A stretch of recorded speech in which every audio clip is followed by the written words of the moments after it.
I've been thinking about what to say at your bar mitzvah for a very long time. Really, since a couple days after you were born, July 2nd, 1999, on a hot day in New York City. We realized on that day that we were going to be on a different journey than the one we had expected. I'm not sure at that point we were even thinking that a bar mitzvah was in the mix. And so here we are. I am hoping someday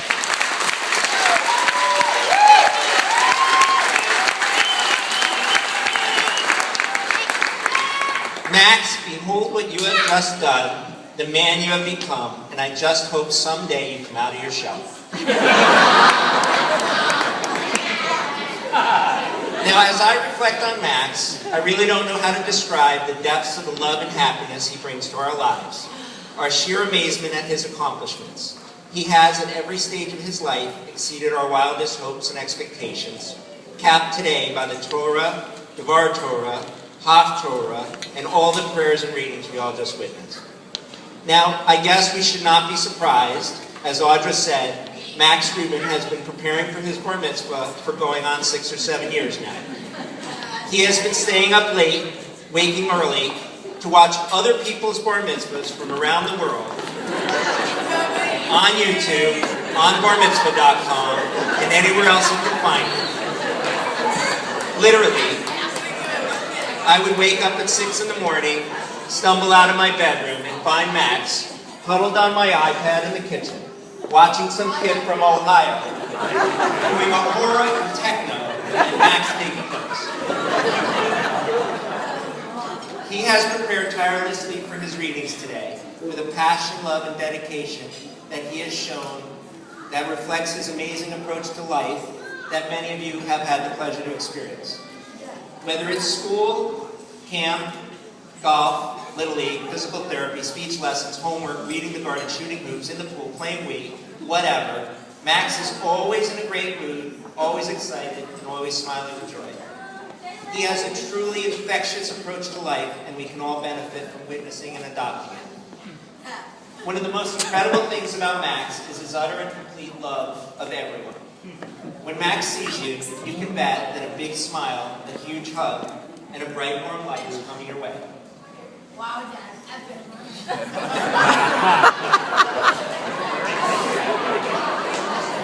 His love is given purely to his friends, his relatives, his teachers, young people, adults, the elderly, utter strangers in the street, people in the park, guys at the diner, people at the ball game. I must say, I've made a wider, more variety of friends over the years just by hanging with Max than anyone can imagine.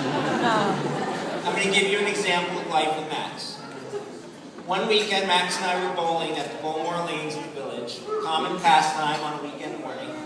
It's like 10:30 in the morning. We're the only ones in the alley. And then next to us, this rowdy group of loud, huge, heavily tattooed biker guys show up, drinking beer, doing shots, whipping bowling balls at the face. I'm thinking to myself, this is not going to be good. Maybe I should change lanes. Before I have a chance to move us, Max goes up to bowl. Wouldn't you know it, one of the guys stumbles, big, bad-looking dude, comes way into our lane and almost knocks Max over. No, rather than... I'm not really sure what my move is here. Gotta defend my kid in our space, but, you know, I'm not that young anymore, and the odds are not looking good. So as I'm planning my defense, the next thing I know, Max looks up at the guy looks down at Max, they stare at each other for a second, and the guy yells, Max! And Max yells, Jimmy? And they start hugging like long-lost brothers. Turns out, Jimmy drives the M14 bus down Broadway.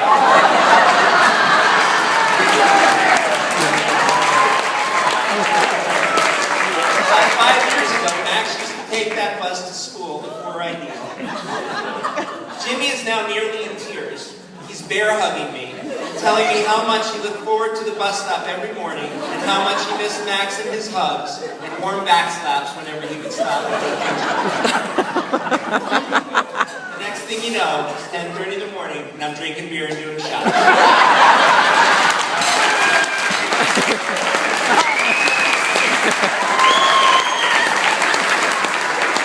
This is not a random event in our life. Now, Max did not become who he is on his own. The list of people to thank for being here today and being here for Max and for us since that hot July birthday is really endless. It makes me think of one of Max's favorite parts of Passover. When you go through the list of things we're all thankful for, and then we yell, Dayenu, which loosely means it would have been enough. So I'm going to go through a list, and when I get to the end of each phrase, please join me and yell, Dayenu. So, if we only had our family and friends who have been overflowing with love and support throughout this journey, it would have been enough. If only we had all the uncles, aunts, cousins, and friends from Canada, from Chicago, from Colorado, from Arizona, from Florida, from France, from Michigan, from Illinois, from Harvard, from Jersey, from Brooklyn, from Queens, from Manhattan, it would have been enough. If we only had Georgia Bryan and Kate Rains, who have and continue to love Max like their own child, and all of his therapists and teachers who have continued to love Max like their own, it would have been enough. Wait, next page. If only we had the ideal school community, many of you who are here today, from our co-founders to our administrators, to our teachers, to the kids and their parents, to all of our friends that have supported us in building this school, supporting Max every day, and making the concept of inclusion a reality in our little corner of the world, it would have been enough. For me personally, if I only had my partners at work, Morty, Conrad, Christy, who started our firm with me, with Matt and the rest of the team that have joined along the way, having you guys in my life and the love you have shown to Max and my family, it would have been enough. And if only we had anyone and everyone else who has played a role in Max's life, however small, the guys at the bagel store, patrons at the Good Stuff Diner, the fellow fans at all the ball games, and yes, Jimmy from the M14 bus, it would have been enough. So now, I have only 3 people left to thank. First, Izzy. In Max's own words, Izzy, I love you. You're awesome. Max cannot have a better sister, and Audra and I cannot imagine a more perfect daughter than you. I'm sure it can't be easy, sometimes, to be Max's sister. You always handle yourself with humor and grace and love. Your love for your brother is boundless, as is our love for you. Izzy, as I often say, you are by far my most favorite and beloved daughter of all my daughters. Izzy, thanks for being you.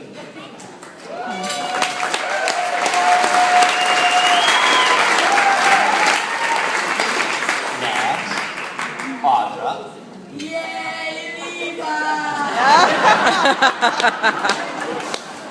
What can I say? Aside from loving me unequivocally, a feat that is noble and selfless in itself, the strength and will that you show in building, supporting, defending, and guiding our family is truly breathtaking. On Father's Day, Izzy gave me a card that said, Happy Father's Day. Your gift is this pin that says, I'm the boss. Inside the card said, please give this pin back to Mom tomorrow. Perfect. You are the love of my life and my true companion. This day in our lives wouldn't be the same without you. I love you heartfelt and sincerely.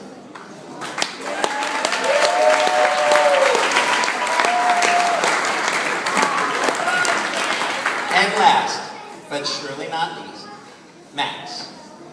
There is much to thank you for, Max. Thank you for your absolute and perfect love. Who else could scream at the top of their lungs in Target, I love you, Dad. You are by far the best dad that ever existed in all the universe. Prompting applause from fellow shoppers. And this just because I gave in and let you get the Giants pillow pet. Max, thank you for being my partner in all things sports. golfing with you, shooting hoops, exercising, watching ESPN, going to Knicks, Rangers, Yankees, Mets, Nets, or really any other game in the tri-state area, watching every possible game on TV. You are the most perfect best friend any red-blooded American dad could ever want. This one's a hard one for me. Thank you for reminding me every day of my dad. Okay, Dad. So many people remark at the warmth, joy, and love that they feel every time they meet you. And they wonder if it's that extra chromosome and just who you are. To me, it's all Mike Rubin. You are the embodiment of the love and warmth that he brought to his life and to all who knew him. Thanks for reminding me every day of my dad.